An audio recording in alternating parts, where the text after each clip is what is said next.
program at Baruch College from 1999 to 2009. He has an MBA from St. John's University and an undergraduate degree from the City University of New York. I'd like to, without further ado, bring up Mr. Crescenzi. Thank you.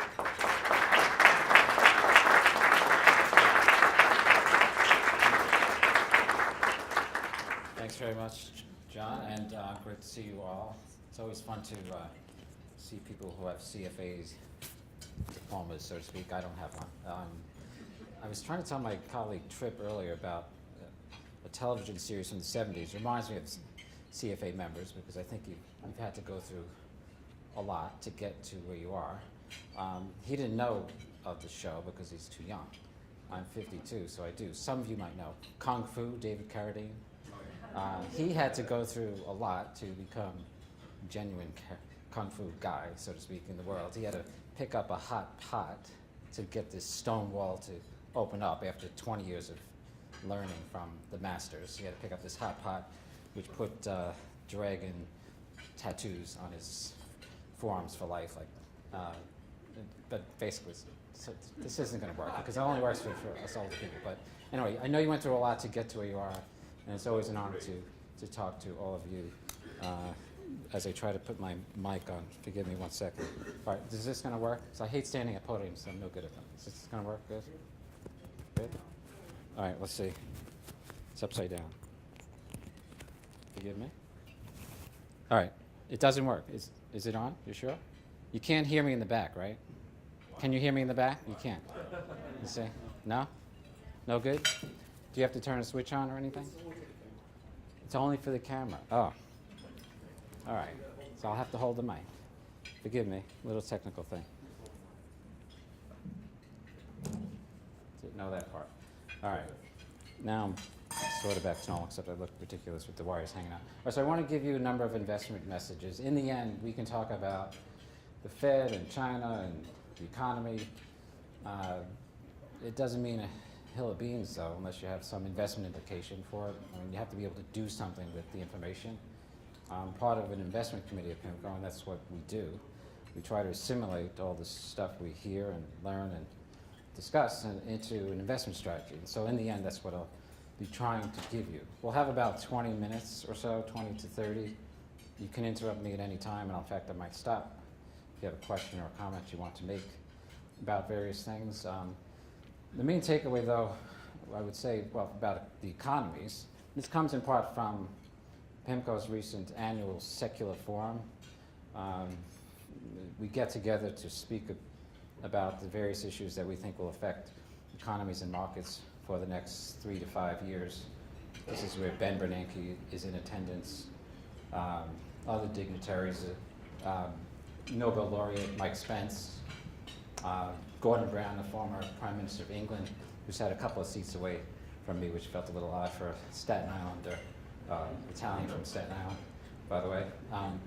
So we discussed China a lot, we discussed Europe a lot, Japan, this idea of unconventional monetary policy, and whether things might break or not. And so the conclusion I would give you about economies in terms of our general outlook, which is similar to what we had last year, probably didn't hear it, but in general we'd say that economies probably will avoid hitting stall speed in the next year, the next 3 years, the next 5 years. They'll kind of stay near stall speed. Stall speed for an economy is somewhere close to growth potential. For the US, as you might know, growth potential is somewhere around 2% these days. It used to be 3%. The growth potential for a nation pretty much is defined as growth in the labor force plus growth in productivity. Growth in productivity recently has been slow. You may have seen data this week in that regard. Productivity growth in the last 5 years has averaged only 0.5%. What the pace is normally is around 2%. So normally we would say productivity growth is around 2%, labor force growth is around 1%, growth potential is around 3%. But as you know, because of the aging of the population, and now statistics showing this slowdown in productivity, again, 0.5% the past 5 years, growth potential is probably in the high 1s or so, because looks like labor force growth is in the high single digits, call it 6, 7, 0.8%. Productivity is probably going to trend around 1. So growth around 2 is near stall speed, meaning if it gets below potential, then there are cutbacks in job growth rather than gains in employment. And you see the slowdown in job growth has something to do with the fact that productivity has been so bad. The only way for companies to catch up is to slow the hiring down. Output can rise, and if it does rise in the next year, as it has been, and there's a slowdown in employment growth, productivity will pick up. That'll be good for earnings, good for stock prices, even good for personal income growth.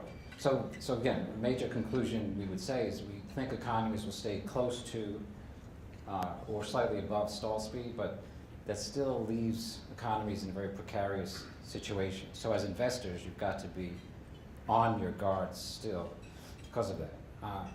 Second conclusion is that we think central banks, with respect to markets, so we just spoke to economies, will be able to keep the game going. There are doubts about that, though. You've seen a lot of people speak to the idea of negative rates and whether that, in fact, might be causing problems in economies, or at least suggest that economies have some troubles that monetary policy can't address. That's an increasingly big conversation. In fact, the biggest conversation of all this year is the idea of helicopter money, the idea that central banks might have to simply start printing money and handing them to people in one form or fashion or another through the fiscal authorities, simply to get aggregate demand higher. That's the most radical idea, but it's out there now, because we know that in Japan particularly, with its indebtedness at 250% of GDP, and with having taken very extreme actions for some time now, and going deeper and deeper into the realm of unconventional monetary policy, it may have to dip into this idea of helicopter money. And so again, the main conclusion on economies is staying at or above stall speed, but that leaves it precarious. Central banks probably can keep it all together. There's still things they can do, and it does look like central bank policy can affect markets positively. You've seen that this year. Remember when markets were on the skids, the ECB came to the rescue with a new plan to buy corporate bonds. In fact, it started doing that this week. The Fed said, well, no to a rate hike in March. It looks like June now. And the Dow today is above 18,000 again. So it looks like central banks still can have influence on market prices. But given that they've had to go deeper and deeper into the realm of unconventional policy, it does suggest, though, they're running out of options and ways that they can help markets. So that's another reason, in terms of the investment conclusion, to be very careful and to be moving up in quality. It is 8 years after the financial crisis now, and so it does get a little bit more difficult to generate economic growth. The economic recovery will become 8 years plus, or moving to its 8th year in July, and it gets a little difficult to generate growth. So you do have to start thinking about the credit cycle and where we sit with respect to equity prices. So given all of that, we'd suggest that you put in your portfolios securities that will bend and not break. Somewhere in the next 3 years, we think, there's a good chance that there's breakage in certain assets. And this bend not break thing could mean government bonds in some cases. Who's to say that government bonds, and we're not speaking to the US as much as we are Europe and Japan, who's to say that rates won't move up at some point in Europe and Japan, and then you're hit with large losses? There are 8 trillion of bonds globally now negative yielding. It was 3 trillion or so before Japan cut its interest rate, as you might recall, January 29th, into negative territory. Then it plunged about 2/3 of its $7 trillion bond market into negative yielding territory. And we were looking at it earlier, Tripp and I, the rates. Today's German Bund yield hit a new all-time low of 0.05 and looks ready to move into negative yielding territory. Now, we don't think rates are going up anytime soon. It's one of the things we're going to talk about, this idea of policy rates staying low the rest of the decade. But you are subjecting yourself to greater risk now that rates are negative in those parts of the world. So we're going to be very careful at PIMCO in investing in certain European and Japanese bonds, because somewhere out there is a big loss. Not soon, but there's a chance of it happening at some point as central banks try to take actions to promote inflation. All right, so I'm going to start though by, so those are general conclusions about economies and markets and strategy, but let me get into this realm by talking about China first. some big things that happened there, and what I'd call, in fact, I have a note on this. This isn't promotional, but I wrote something on this that gives a little more detail. It's on our website called China and the New Global Monetary Order. The idea that there is something big happened in the past year that markets had to adjust to and still are. This idea that we're experiencing the first new monetary order, arguably, since the end of the Bretton Woods era, 1971. There've arguably been just 3 years for foreign exchange rates and the monetary order that brings about those levels. It was 1944 to 71, which was the Bretton Woods era, a managed system where nations essentially set the levels of exchange rates. There was an agreement after World War II to do something about the levels of foreign exchange rates in order to bring about stability in markets and economies. And that lasted, of course, until Nixon took the US off the gold standard, and then markets began to set foreign exchange rates. Became a free-floating, free-for-all, arguably, since then. Markets setting prices, which is the way probably it should be.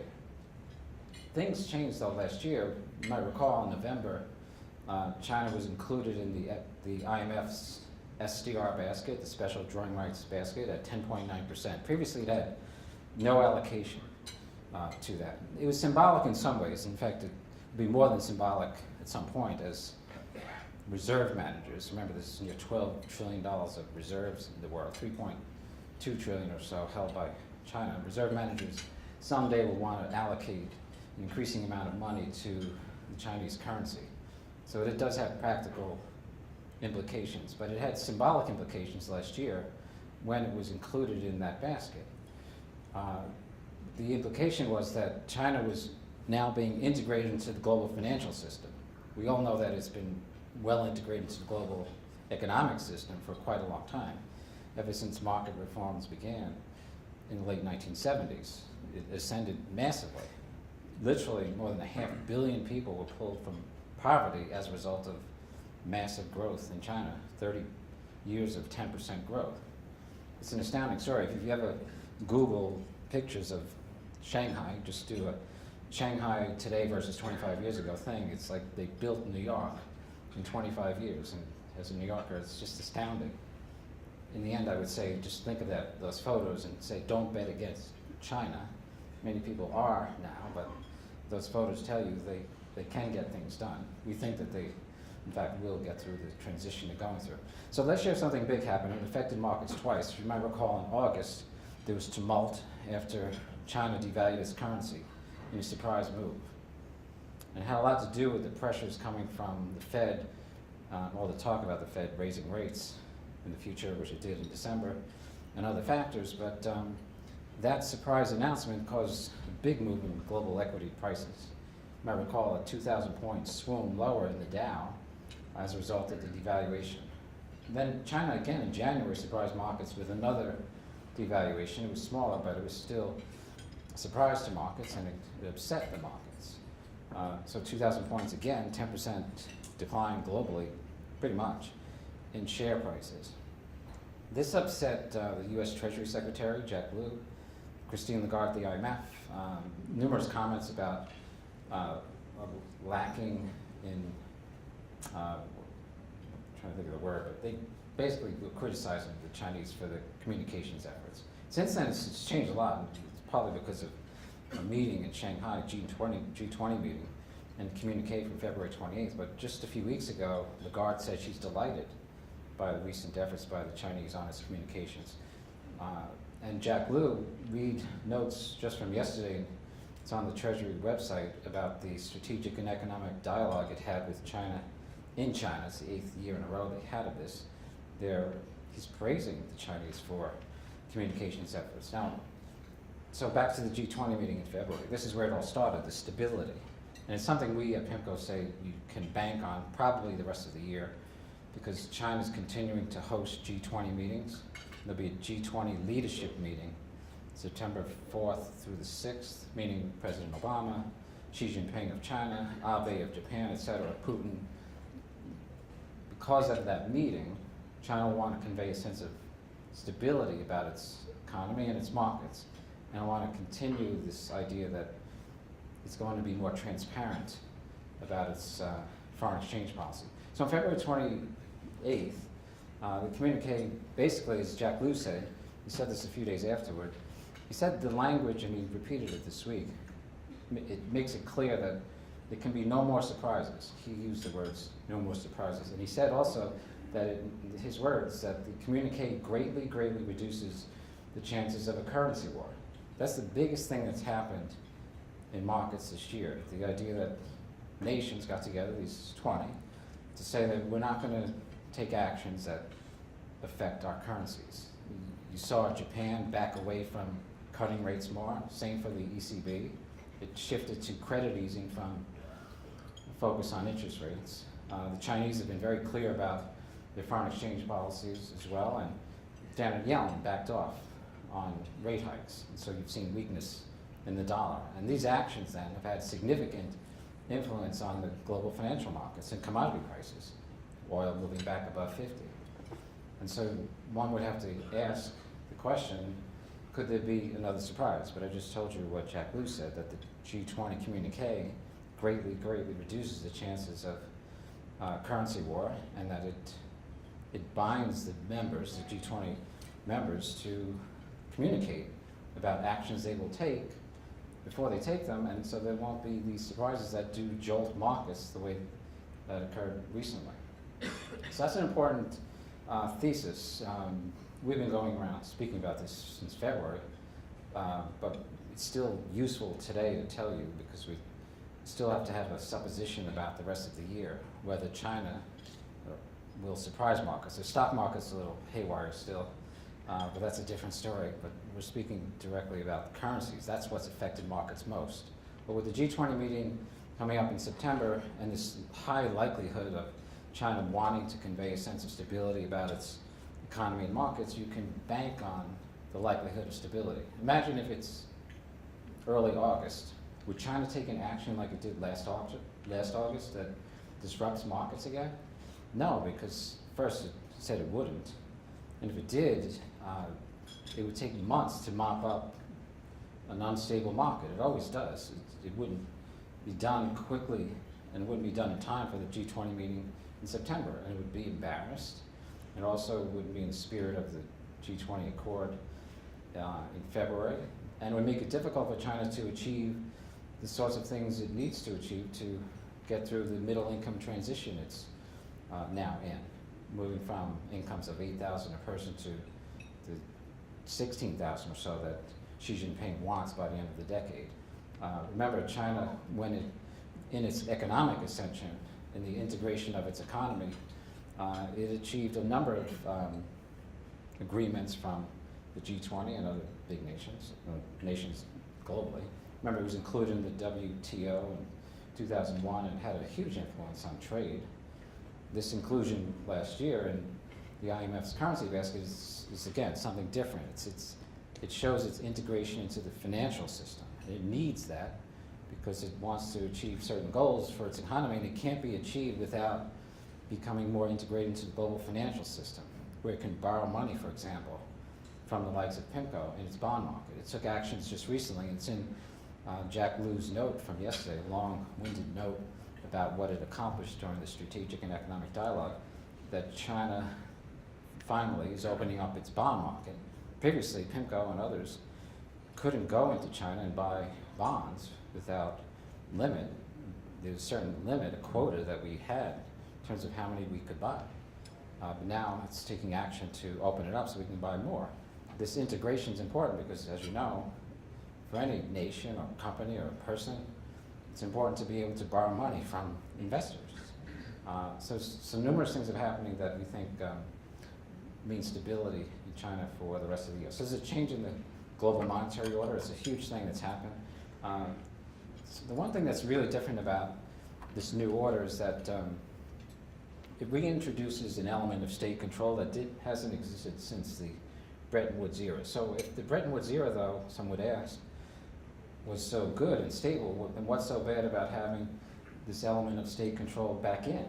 Well, the reason is because, as we saw in August and January, this element of state control has a great deal of uncertainty surrounding it, or had, still has, because some people still don't trust China, but we think probably should. No one really knew how much China wanted its currency to move. In some cases, we didn't know the direction or the speed.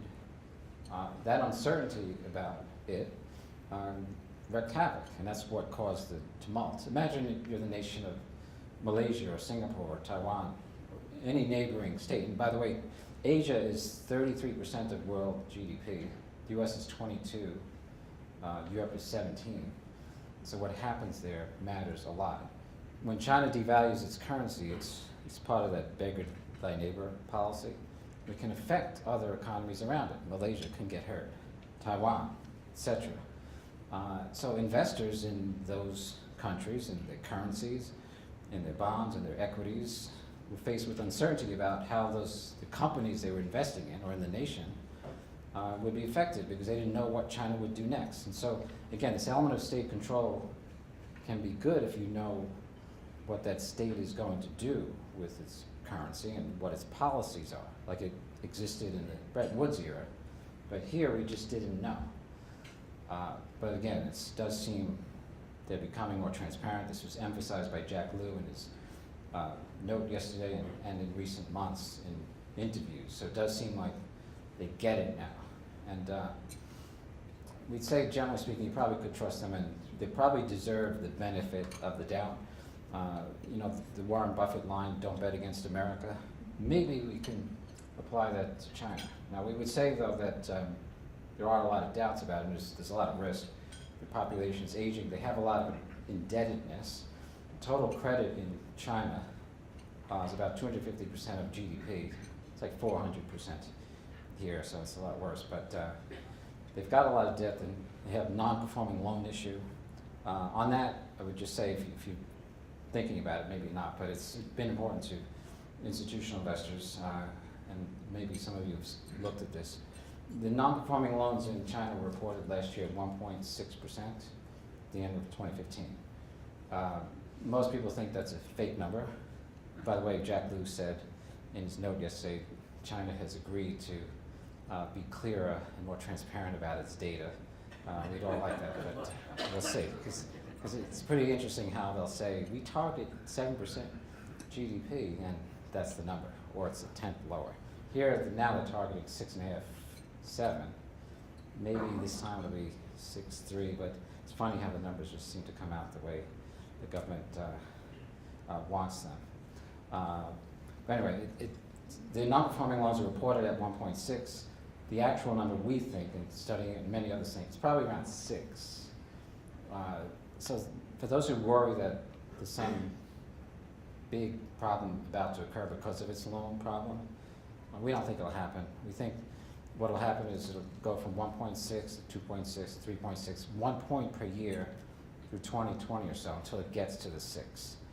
And the hit in terms of to the government, in terms of what it will cost, probably only a few $100 billion to fill the capital holes that exist in the banks. We think that China will go slowly on it because, for one, the biggest reason, the depositor, the citizens there who deposit their monies, the biggest part of household net worth, pretty confident in the banking system, so they leave their money there. You might recall even in Greece, money slowly went out, not rapidly. Monies that are put in banks tend to be sticky. And that's good for banks in terms of being able to fund themselves. So China can go slowly because the depositors are keeping their money in the banks. They're not showing any nervousness. This allows it to realize the losses more slowly. So we're not going to worry too much about that. So there's a lot of risks, et cetera, like the NPL issue, but we think they're going to get through it. And again, the photo of Shanghai today versus 25 years ago, I know it's symbolic, but just one reason to say don't bet against them. Okay, all right, so now let me talk about bring it back domestically. This was important to discuss because it did cause huge moves in markets in the past year, but we think that's in the past now. Time will tell. Let's shift to this idea of low rates and where we think they'll be the rest of the decade. We would argue that they'll stay low. markets, as you may have seen in Eurodollar pricing and Euribor and other futures contracts, are priced for very low policy rates through 2020. In Europe, markets are priced for negative rates the next several years, and we concur with that. We concur with the view that the ECB's policy rate will be near zero in 2020, and similar for Japan. For the Fed, probably between 2 and 3 at some point, moving up slowly. So rates will stay low the rest of the decade. And the question is why and what are the risks to it? We'll give 5 reasons why we think rates will stay as markets are priced, as the forwards are priced. One is that the people, households, they simply don't spend the way they used to. It's partly the result of the global financial crisis. As you know from studying the Depression, there was a whole generation of people that spent monies differently than the previous generation. People become less ostentatious, less spend, they don't spend as much. And this is one of the things we think will continue. It has a more than just an attitude issue. It's people can't get the credit that they used to be able to get. Think of home equity loans. Who these days gets a home equity loan? The numbers haven't moved in years. People don't use their homes as an ATM as they did before the crisis. So we think household spending will stay modest for some time. Second thing is the global savings rate probably stays high. China needs to do more, and it's one of the biggest culprit on the savings front. As you know, the savings rate by households there is very high, and China's trying to reduce it. It's trying to shift from an investment-oriented economy to consumption-oriented.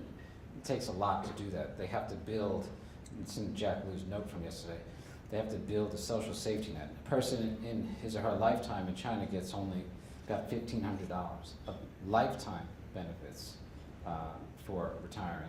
That's not enough for these citizens of today to feel confident enough to go out and spend, because they know they have to self-finance their own retirement, so they don't spend much. So we don't think that that force will change meaningfully soon. It goes beyond China, but to many other nations that spending simply won't be robust. Third force is relates to demographics.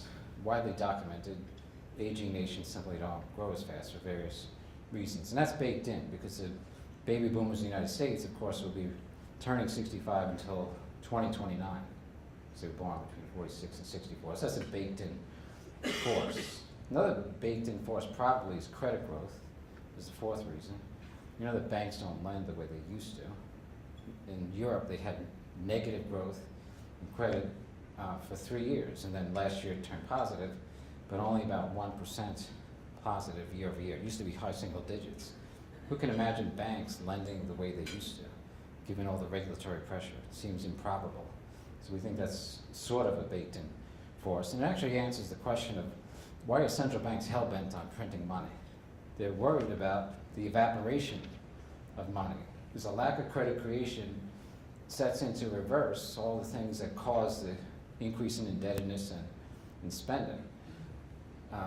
When there's credit creation, imagine this is pre-crisis, the Fed puts $1 in the system, bank lends it, once it's deposited by whoever was the recipient of it to another bank, that bank lends out 90% of it, putting 10 cents aside as a reserve requirement. The next bank, after it gets respent, will lend out 90% of the 90 cents or 81 cents, and so on and so forth, until about $8 is generated out of a single dollar put in the system. This is the fractional reserve banking system that you know, and that causes these booms busts. When it goes in reverse, it's the process can be wretched as well in terms of the consequences, as is widely documented in the 30s, in the Depression. Let's say you decide to go to the bank to repay a loan, physically with cash or electronically. If that bank doesn't re-lend it, in fact, it doesn't replace your loan with the new one, the one that you repay, then that money literally leaves the system for good. It vanishes from the system.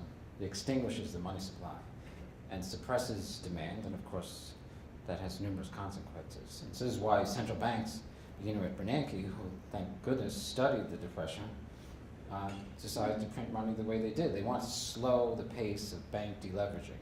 It's been the #1 objective of QE and lowering rates, to try to get banks to lend, or to at least not curtail lending as rapidly as they began to. And the US bank lending was falling for 3 years. It took till 2011. It has been positive since, but it's been very sluggish. In Europe, this is why Draghi is hell-bent, and this week started buying corporate bonds, trying to get the credit channel to work again. Some will say this just delays the inevitable, that delays the deleveraging, but it's the only way, because with our system, if money gets repaid quickly, if loans get repaid quickly, money literally will vanish from the system. It's gone. It can't be spent on things, and so they want to slow the pace of bank deleveraging. So that's a fourth force. This credit story looks like it's going to stay weak for some time. The fifth one relates to investment, the lack of it. This is actually something that could have a sunny side next year after the election, because both sides of the aisle seem to want some investment. But the fifth reason relates to growth potential. Economies don't have the same growth potential as before. As I started before, I said economies are sitting close to stall speed, which is growth potential, and that growth potential has come down, partly because productivity has come down. And the reason in the data from the BLS, the Bureau of Labor Statistics, it breaks it down. The three main components to productivity: it's people, our skills, human capital, it's stuff, everything we invest in, equipment, software, buildings, oil wells, etc., on how it all gets used, so-called total factor productivity. So in the data, it shows that the people part's been contributing well to productivity. The last part, TFP, also contributing well. We still seem to know how to use things, except that I still haven't learned Microsoft 2010 too well. We're still learning things. We're still doing it pretty well in general. But in the data, it shows that capital intensity, that middle part, the amount of capital in place per unit of labor, has been really weak. You know that companies haven't been investing much. You know that government hasn't been investing at all in infrastructure, etc. And that's terrible. In the end, educational attainment, if you look at the studies, is the biggest driver of productivity, and that's hard to predict when there'll be hits and pluses related to past educational attainment. But the investments in general in stuff, they can have more immediate and identifiable benefits, but we haven't had much of it. Think of, I like to use the example of the interstate highway system. Eisenhower ignited it, of course, 50,000 miles of roadway built, or not built, you don't build roads, right? Put them down, since the 1950s. We still use those roads. There's still benefits to the economy. Compare it to other forms of stimulus and forms of of spending by the government. The American Recovery and Reinvestment Act of 2009. We gave out 40 plus, actually it was over 60 million checks, averaging $250 to people. What do people do with checks? It can stimulate the economy a little bit, but short term, what do you do with a $250 check? Maybe you go to dinner, buy a pair of pants, I don't know, buy new earbuds for your iPhone. There's no lasting economic benefit, but the Eisenhower idea, and other presidents, of course, of investing, that has very good long-term benefit. That's why I like and we like what we hear. Who knows what will happen in terms of next year, this idea of infrastructure spending. It looks like we could get some of it because both sides of the aisle want it. Who the heck knows what we're going to get at this point? There's a strange campaign going, but to say the least. But probably there'll be some investment. Hillary Clinton wants infrastructure spending. Republicans seem to. To get that, she'll have to give up some things, and Trump says he wants it too, and he'd have to give up some things, maybe, if he feels like it. Who knows? I'm not going to say anything. I've got to stay in the middle of the aisle on this one. I voted for both types of Democrats and Republicans as president, so you can't tell which side I lean. But I did like Reagan a lot. Anyway, so the investments, if we get them, could raise productivity. So I'm trying to give 5 reasons why rates stay low the rest of the decade. Lasting reasons, and this lack of growth potential, or low growth potential, which relates in part to productivity, is important, but it could change. It could change. If there's some more investment next year, or if some money put toward it and it eventually gets spent, then there'll be more capital in place per unit of labor, then more stuff can be produced, and there'll be a pickup in productivity, and the growth numbers will pick up. And that will mean the Fed can step back. Let's say the government does invest more next year. There is an agreement in the first 100 days. Something gets done, finally. Remember, they had the least active Washington in 200 years recently in terms of the numbers of laws passed. If something gets done, people might feel more confident. Companies invest more, municipalities, federal government, and it'll feed directly into growth. So it could turn, and that could be a little better. And the Fed can then step back and say, well, the fiscal authority's active now. You don't need us as much. This is all the hope, and this has been the hope of central banks since 2008. So in the US, there's actually a chance that we're reaching an inflection point and shifting from monetary policy dependency to a little bit of fiscal policy help. In Europe, just as an aside, there's some reduction in fiscal drag in the next year baked in. That's part of the reason why the growth numbers have been actually pretty good, well above potential for there, which is about 1%. Growth looks like it's in the high ones right now. All right, so we think rates stay low the rest of the decade, and just to give investment conclusions, which I've sort of hinted at and already mentioned, and then turn it over to you for questions if you have any. The main theme we have, because it's still precarious, having growth so close to stall speed, having central banks engage in desperate actions now, ECB buying corporate bonds, can you believe it? They don't actually tell you which types of bonds. They don't say the dealers who sell bonds to ECB today and yesterday, they're not allowed to tell you which bonds they bought.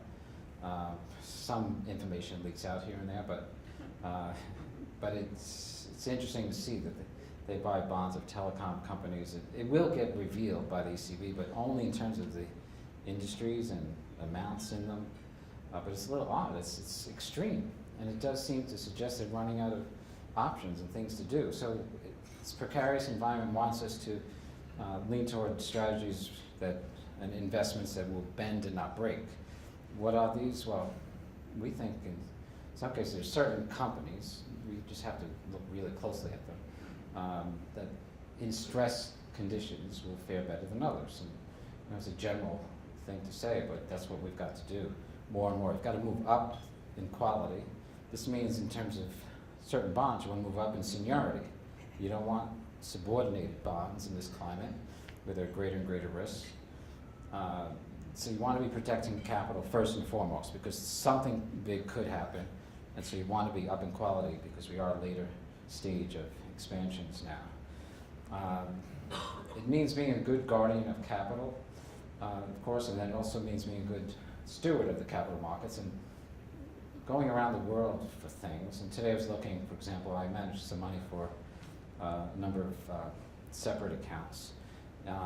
Brazil T-bills, fully hedged, 10 months, around 3%. It's hard to get fully hedged, meaning in terms of the currency risk. It's hard to get 3% these days. Only if you think Brazil is going to default in the next 10 months would that be meaningful risk. This is what we mean by being a good steward of the capital markets, looking around for various things like that. And in the end, though, and the third facet of this is you have to be thinking of the right tail, and this idea that central banks might be successful, and there could be this inflection toward fiscal policy, and with rates negative, so deeply negative in Europe and Japan, the chances of capital loss grow if you're investing there, if things do turn. So you want to be cautious about investing in those parts of the world and have some inflation protection. So these days we think it will make sense then to have tips and to lower your duration a little bit. That said, in certain portfolios, duration is a good hedge against credit assets. If you have a lot of credit risk in a portfolio, you want to, of course, have some duration to hedge and protect you against credit losses. It also means, just in terms of way to think, is to be a liquidity provider. Always look to provide it rather than take it, which is a way of saying when markets get stressed, like they did last August or January, you want to be a liquidity provider or an insurance seller. I remember I was selling, and we were, options on the CDX, if you're familiar with it. It's an index of credit default swaps, and when investors want protection against the risk of wider credit spreads, they buy payer options against this index, which is another way of saying they're betting on or wanting to protect against wider credit spreads. And I was able to sell way out of the money options because the world wanted protection. So here again, as I said, we want to provide liquidity when the market's demanding it. There were people who needed it because they maybe didn't have the best constructed portfolios and they were high risk. So we were selling these payers to them, being insurance sellers at times like that. And so we were liquidity providers. So it's one of the things we do. We would sell volatility in this base case scenario I'm laying out, which is meaning not just options, but feeding big market moves when they occur, because again, we think central banks will remain successful in keeping the game going, but we'll want to be careful about where we are in quality. All right, that's all I have to say initially. See if you have any questions or comments about that. Yes, ma'am. Since you were in a situation or have been in situations where you have some unique experiences with Mr. Bernanke or Mr. Gordon or other people, and you're talking about all of these central banks have agreed that there aren't going to be any more surprises in the currency markets, right? So you got communists, you got socialists, you got Republicans and Democrats in the room. And how in the world do they leave their values at the door and decide that we are going to all do this particular thing? What is it that brings them all together to make those decisions? So essentially, given the divisiveness of government and politicians, what is it that would bring them together? You know, these are. Do you want to? Let me just hand over the mic just so she can. Should I just repeat it? Yeah. Okay, so it just seems that you talked about how there's been an agreement among central banks that there aren't going to be any currency surprises. Well, they're the mature actors. That's the thing. But you Central have bankers. communists, socialists, Democrats, Republicans, I mean, all these people, monetarists, Keynesians, all these people that have all these very deeply held beliefs about how the world should work. And yet they have to leave all these values at the door and walk in and start working on some basis to agree. So how in the world do they ever get that done? Well put. Well, people, I'll put it in New York language. Pissed off. People are pissed off. You see it in the U.S. campaign. The fact that businessman is the Republican candidate is telling us something, I guess, and Sanders and all the things that he stood for and people favoring it. They're just tired of the inaction, the do-nothing Washington. I don't want to just say Congress, it's everybody. And they're pissed off. And you can see this in numerous elections. Austria, was an election recently that had a result. It's a throw the bums out kind of thing. And that fear of losing power by individual, of the politicians, that may be one of the factors that brings them together, so to speak. But then again, in our discussions, Gordon Brown and others, they thought it was still pretty fractious, that things could still go very wrong. That's one of the reasons why, again, we're saying portfolios that can withstand stress, because the politicians may decide against actions that promote growth, and then we'll realize that unconventional monetary policy won't work. It can't work. It's running out of effectiveness. And so it just depends. I mean, it looks like the will of the people might be enough. In America, it looks like there'll be enough for some change next year that maybe brings about the types of action that we want, because we're tired of it. But then again, maybe they'll remain divided and nothing will get done. So those doubts are enough as an investor to, again, be moving up in quality and just being cautious. All the bankers with grown-ups in the room? Yeah, I'd say the central bankers are the grown-ups in the room. Yes, I did. You don't agree? No, I'm just amazed that they could agree. The central banks have mandates. The reason I just quickly on this as an aside, the central banks have mandates, so Yellen has a certain mandate, and she just simply has to do things that fit the mandate. And plus, remember, Greenspan visited us, used to be the advisor, and he's very soft-handed when you shake his hand. Nice, very nice, smart as heck. He called the Fed the most collegial organization he'd ever seen and worked for. He said when he joined the Fed in 1987 that in his corner office that he expected staffers, when they came in with different policy solutions, to come in with competing ideas. Instead, they were working together. They were shocked. And this is something that Bernanke has said, and even Young.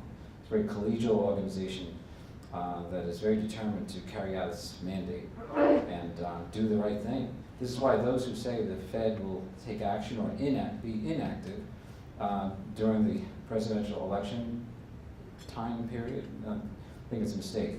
All three of these that chairs have mentioned have all made it abundantly clear and have emphasized very strongly, been emphatic about the idea that elections have no influence on them. Because it makes sense.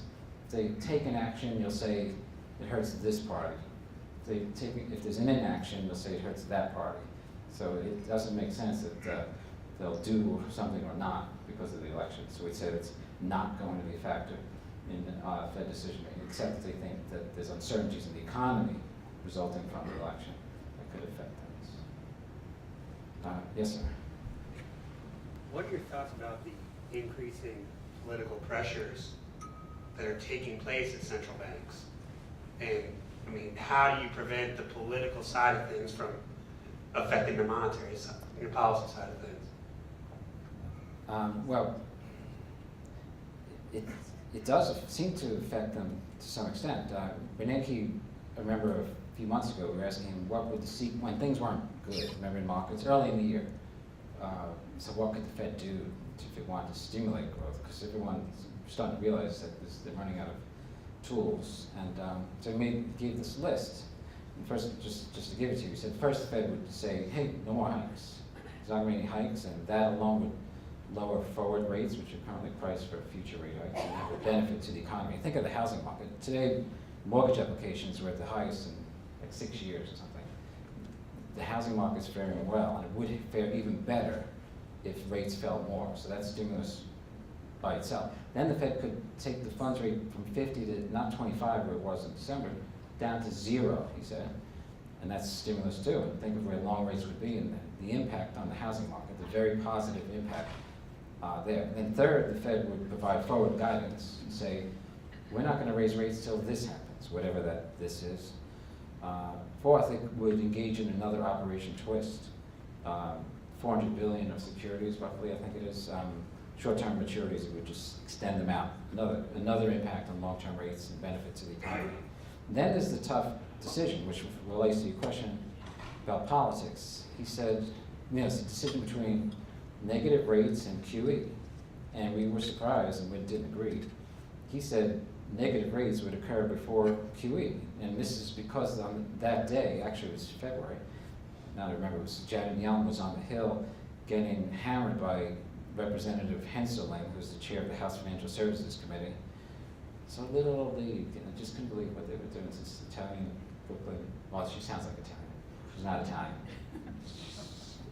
Sorry, it's an aside. When I think of her, she has an accent it's like my mother's. It's a very heavy New York accent. And she was getting grilled, and so when Bernanke said lower rates before QE, he was saying, because I remember it, and look at her, the grilling I would get, because he was saying, Henseling, it's all your fault. Everything that's happened in the economy is your fault. That's basically what he said. He just went on and on. He had no questions for her. He just had a diatribe thing. And so that showed that they could cave to some political pressures now and then. But in the end, he doesn't think, Gordon Brown didn't think, and others in the room didn't think that we had a former monetary policy. Why is it escaping me? If you can remember, who else was in attendance with us? No, the Bank of England governor. Oh, Mervyn King, former Bank of England governor. King, forgive me, Mr. King. He was in attendance too. They don't think that the policymaker will be significantly impacted by politics. They're doing all that they can, and look at the Bundesbank and others that were against the things that Draghi is doing. Remember, initially, just to get any QE done, people thought it could never, ever happen. Now they're buying corporate bonds, private bonds. And so the political opposition has come down because they've all been so ineffective. They know that's their only lifeline. Because the economies, if they went down the tubes, they'll all get blamed. So we think that that's going to continue to dominate. And there'll be no actions to reform the Fed. The only thing that we'd be concerned with for next year is this idea of letting Yellen go and how markets might react to that. Obviously, very comfortable with her right now. Sorry, yes, sir. So going back to your question about ECB buying private bonds, how effective is that really? Because if a private European corporation isn't obligated to invest that money domestically, and there was actually talk on the Bayer Monsanto there that Bayer could actually get help from the ECB effectively by buying Monsanto, and could there be benefits outside of Europe, say in the U.S. by taking that action? Yes, in fact, the amount of buying they'll do is about $5 to $7 billion a month in corporate bonds is what we estimate. It's not gigantic, so the impact probably is not going to be large. But we do notice that some U.S. companies are starting to issue over there because rates are so low, so it could be a benefit. But again, the biggest point is, and I said, the reason why central banks are hell-bent on printing money, not necessarily to stimulate growth, it's more of a counterfactual thing, to prevent erosion, to prevent deterioration that would occur if there was faster bank deleveraging, where there is a credit growth is even worse, then there's the extinguishment, literally, of money. And so it probably won't be effective, especially since companies don't have reasons to expand right now because aggregate demand is so terrible. And so, again, it's more of a counterfactual about preventing faster bank deleveraging, the most important objective of central bank policy making these days. Thank you. Yes, sir. Sure. Would you comment on the real potential for a Brexit and what the economic impact might be for that, if it really happens? Yeah, clearly, this week we heard from Atlanta that President Lockhart, and he talking about the risks of Brexit, and it's one reason he's suggested he's siding, even though he doesn't have a vote this year, but he's a centrist at the Fed and very influential, against moving on June 15th because of the Brexit vote on June 23rd. The impact, we get to meet with central bankers and others in government and get their views, and there are many on the outside.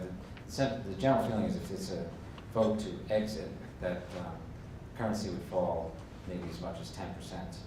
The hit to GDP, the government has its own numbers, but we have ours. It's somewhere in the low single digits over several years. Some of this will take time to play out. Gordon Brown emphasized it, others that it'll take many years till this actual exit. And it is a capitalist society. I always think of Jurassic Park when I think of this. Companies will find a way. They'll find a way to do business still. They're not going to stop doing business with other European nations just because of these changes in laws. They'll find a way. So, but the hit would be, the feeling is up to several percentage points of GDP over a few years. PIMCO's Joachim Fels, the chief economist, thinks that the stock markets could fall 10%. He's more on the bearish side of PIMCO, 10 to 15%, that stock markets could take a big hit. Call it 10, his latest thought. Take years for the actual exit. And so there'll be a knee-jerk market reaction. The general feeling at PIMCO is to fade the reaction. The currency is the most liquid way to play, probably. So if there's a huge move in the currency, maybe fade that, or even equities. We don't think that the impact, because this is going to be stretched out over such a long period of time, and it is a capital society, and it may just delay some economic activity, not destroy it, that it probably would be good to fade the market reactions that occur, because there'll be numerous policymakers and trying to calm things. And you can expect, and the ECB could do things, and Fed by not moving on rates. So that would be a good trade. And that's part of what I said earlier about strategies. If you think that things are going to be okay and central banks keep the game going, you want to be a liquidity provider when markets are demanding it. And so if there's a sell-off, that means people are demanding liquidity. So we say provide it, and you'll probably benefit like you could have in January, August after China devalued its currency. Yes, sir. PIMCO outlook for Fed funds.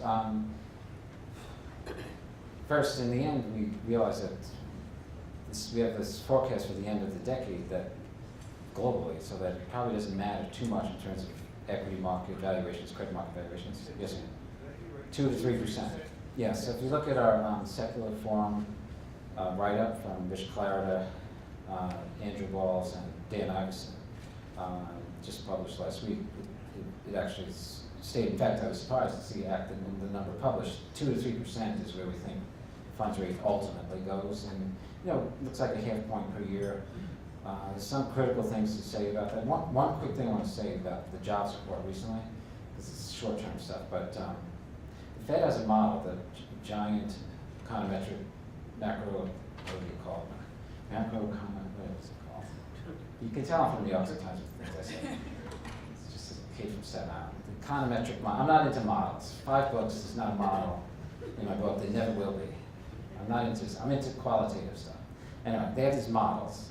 The staff, there's 200 PhDs, that say that payrolls will slow to 150,000 a month in the first quarter, which looks like it's slowing to that pace for sure, to 126 a month in the second quarter, and 97,000 a month in the fourth quarter, and stay there under 100,000 a month for several years.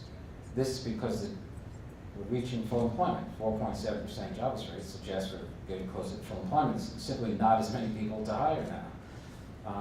And those that are available have skills that perhaps don't match the record job openings that were reported this week, 5.8 million. So what I'm getting at is that you should expect the job numbers to slow down. The Fed officials to say, we knew this would happen. It's in our models, because they simply, Bernanke indicated this, the presidents and governors, they simply sign on to what the staffers say in terms of projections. You'll see a new summary of economic projections next week. It's really the result of the staffers and the participants at the FOMC meeting signing on. So they're all going to say, we expected this, even though the staffers did. We expected this slowdown. They did this last October. There were 2 weak numbers of about 130,000 a month. Remember, they've been growing 230 a month. And they all said, 7 officials came out and said, 100 to 150 is enough. It's all we need, because labor force growth has been 70,000 a month, 70 the last 3 years. In other words, anything above 70 will reduce joblessness, the jobless rate. If payroll growth is 125 a month, that's 50 over labor force growth. 600,000 a year, lower the jobless rate by about 2 or 3 tenths. And that's what the Fed wants. It doesn't want the full point per year it had the last few years in the jobless rate. They don't want it to decline that fast. When it's at 4.7, then we'll probably get inflation. So we think that because of this, the Fed will keep moving, even though the job growth will slow, that there'll be more hikes. So you're looking for flattening? More flattening of the yield curve, yes. So Fed funds to 10 is close to 120 today, but it should keep slowly, but it could be fully flat at some point. It's going to take a long time to get there. We're looking at just maybe 2 hikes this year. And then rates, if there are 2 hikes, you might see and if there's some fiscal action, you might see the curve shift and flatten at the same time. So we're not looking for very high rates. There's a whole long thing I can go into about rates. We're not looking for rates to move meaningfully higher. Yes, ma'am. You mentioned productivity growth in the U.S. Okay. Thank you. You mentioned low productivity growth in the U.S. and was just curious as to whether that's a long-term average, because I remember 3-4 years ago we had productivity growth that was really strong, 4% or so. And so I'm wondering if there is a high possibility of having a technological advance or something that maybe even a lot of us baby boomers who are not that astute technology-wise, or maybe more of the millennials coming up, that just could enhance productivity growth as well, so that growth could surprise on the upside. Yeah. I made that argument at our forum that there should be some improvement. Even the most bearish forecasts on productivity show it mean reverting even into the low ones. It's only been 0.5%. So we moved even to 1%. And you're right, it's been normally 2. That gives us another 0.5 point of growth, and so it could pick up.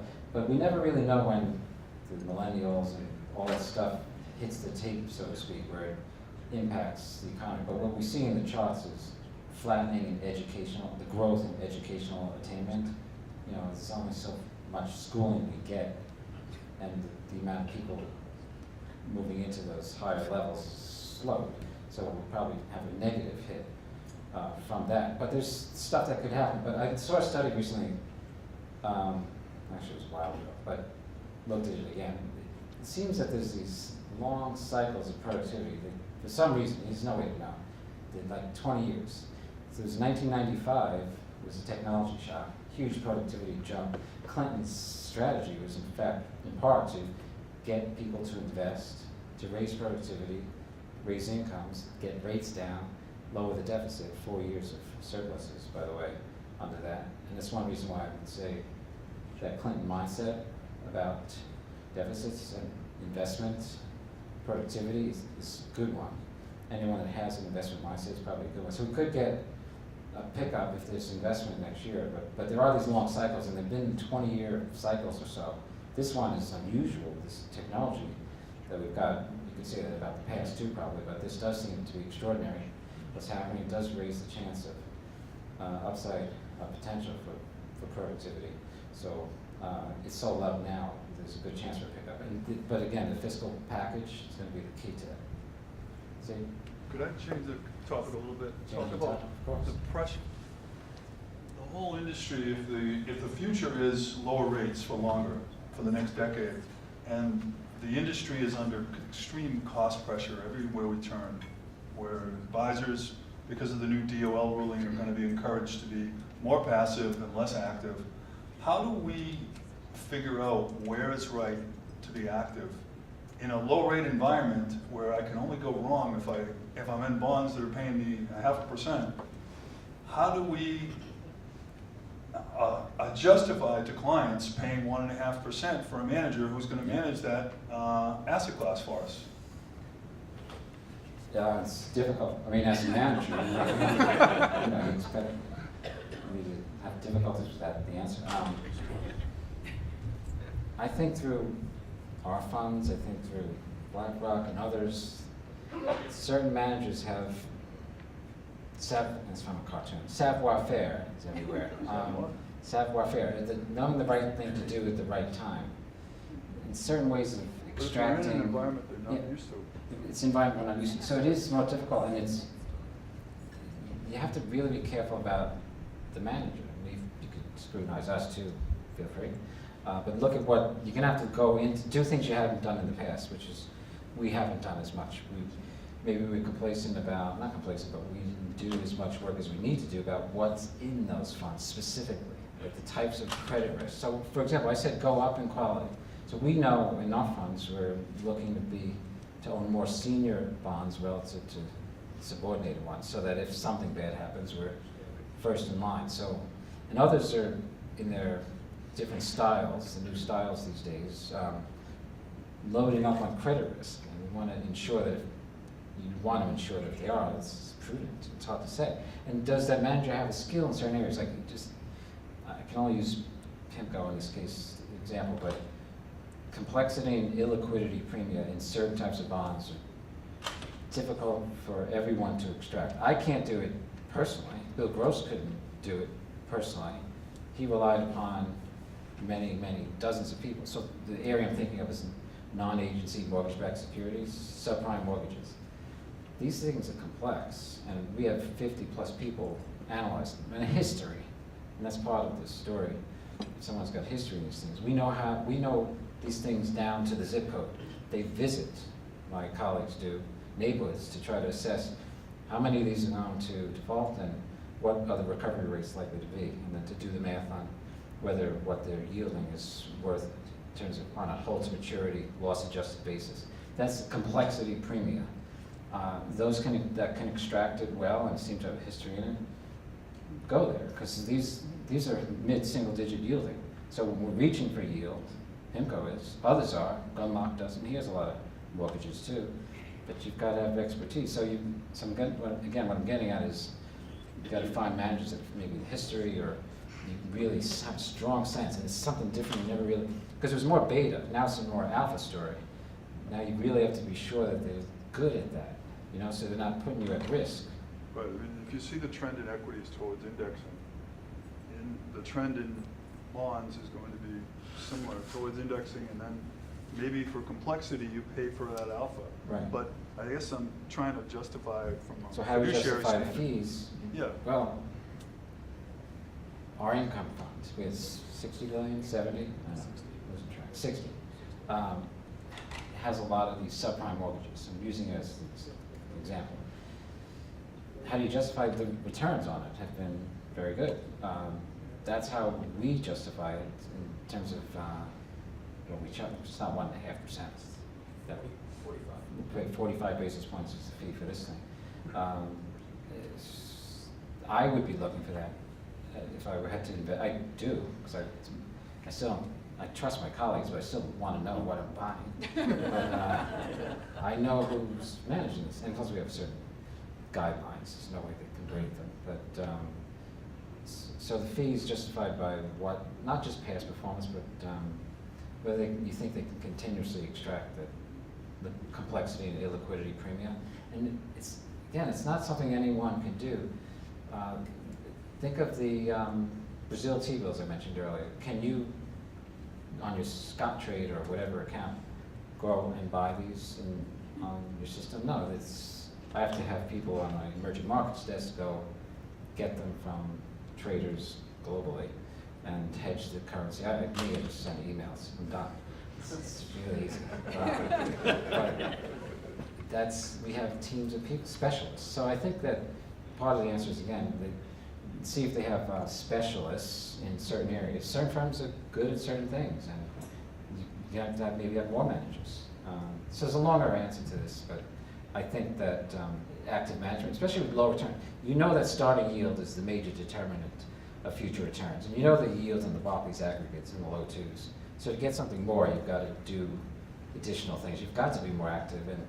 And who is going to be there for you when markets get hit, like in January or August, and take advantage of those things? And it requires an active manager. So obviously I'm going to support active management, and we have $1.5 trillion of actively managed bonds. So it seems selfish maybe, but I am a believer in it. So I can't do these things myself. I cannot buy those things I mentioned myself. Bill Gross couldn't. He would make the choices I do, and other managers at PIMCO. I want to own this type of security. Still need, I call them the nerds, because they're PhDs literally at PIMCO that run these departments and work for our mortgage department. We need the nerds to go out and do the work, the mice, if you will. They're really unbelievable people, but so it requires a deep bench. I think that's more than ever. You can't just use beta's not going to work, we think. All right, I think I've held you guys enough. Yeah. One last question. Oh, sure. One last. Yes, sir.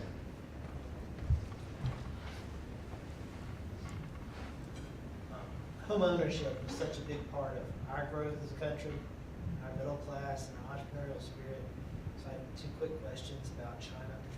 What is their current status on home ownership, and where do you see it going in the future? I don't know the number on it, but we know that, Xi Jinping, the key goal is in the latest 5-year plan is to, I hate the word, urbanize several hundred million more people. It's people that visit there speak of empty apartments and such. But it's critical that they have more home ownership. And in fact, it's more important to the Chinese people in terms of net worth, the home ownership, than it is the stock market. So it's a slice of net worth, and deposits are even bigger. So it really is very important, but we're not exceedingly worried about it, except in certain localized areas, there are bubbles. And this is where the credit story is important. But they have this aspiration to want to own homes, and we think it's an important part of the story in China. Can you borrow money though? Can they borrow money? They're still able to get credit, but this is part of the problem, you could say. It's been too easy. That's why there were localized bubbles. But they're trying to cut down. And so what's really good in the end about property market, everything China's doing is that it's choosing quality over quantity. It used to take the easy way out and simply open the spigot and let out lots of credit for home ownership and other things, but they're not doing that as much. They're trying to be very careful to ensure that the quality of it is better. And that includes, for example, building the social safety net, other things that promote reduction in savings and more consumption. Again, read Jack Blue's, if you care about this sort of thing, notes, probably on the website, I get it email, but about what they're doing and planning and how, because what we say about it is probably in some ways more important what they say, because we're reading it the way we want to read it. All right, thanks. All right, thank you all.